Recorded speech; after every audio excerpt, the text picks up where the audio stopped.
Hey guys, how are you? I'm just doing a quick video on how to install and remove old wheel studs.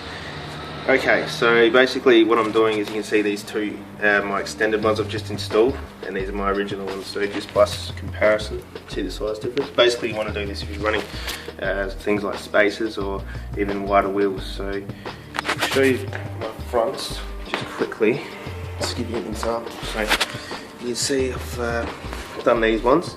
And these are open-ended nuts. So you need to get yourself a set of open-ended nuts if you're going for extended studs. So you need this face open. Okay, and alright, just give me. So first thing I found was don't knock them all out at the same time, because I personally like to use these old studs for something to brace against. So you see the hubs turning, and when you're tightening these studs in to pull them through, you need something to brace the hub against. So I use these old studs so that the thread doesn't get damaged. So basically I'm on my third one now, and I'll just put a nut on the end, so when I hit it with a hammer I'm not damaging the end and squashing it, because it might be hard to get out of this hole here. So I'll just go ahead and do that first. Okay, so I can start hitting this one now. You see it's starting to come out. So I'm just going to finish off doing that.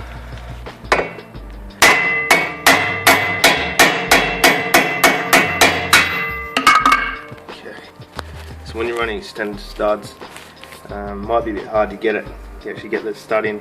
On my fronts I had to actually cut a hole to fit them in, but on these rears it's not too big of a drama, there's enough room to fit them in.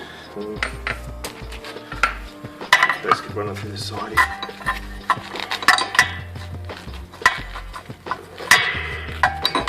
Hard actually, but hard on the plane at the same time, but good idea.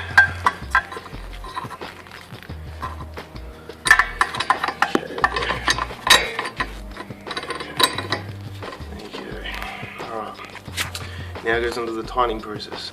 So this is the fun part. So, alright, this is my way of doing it. As you can see, when you're tightening this in, the hub's going to move. So I've just put a breaker bar here, and I've put a bolt on the end just to locate it, so it's pushed at the back. And I actually put one of my old wheels here, I don't need obviously. And I just put a bit of weight on that, on my body, so it stays straight. So as this rotates, it pushes against the left side of the wheel. And with my body weight on it, doesn't go anywhere basically. Alright, the other things I went and got is, first what I do is I put a spacer, I put a washer on here, and then I run a 5/8 nut. This is for an M12 bolt, by the way, which most cars will have. And then I run another washer, and then another 5/8 bolt, 5/8 inch bolt, and then I finish off with just one of my old nuts. And you want it to be facing flat end, so it locates it centrally. So when you tighten this up, everything sits flat, and that nut goes in straight. So a bit hard to see, but at the moment it's sitting in nice and straight. And then I can just go ahead with my ratchet. And this is a 21mm bolt, and I can then start to tighten up. Let's move my wheel along a bit, so quite angle on that. Just put a bit of your weight on the tyre and begin tightening.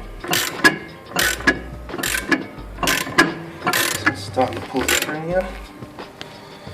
A bit hard to see with the lighting, but not stay nice and straight there.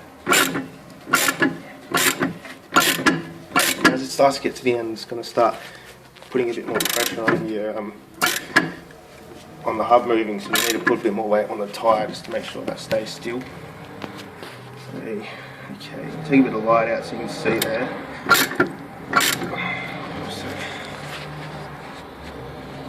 Nice. See, there you go, going through nice. And this as it makes contact, bang, that's it. It's in now, that's it. So now you can just go ahead and remove the bolt and remove the necessary pieces I've just used to guide it, and go on to the next one. Cheers guys.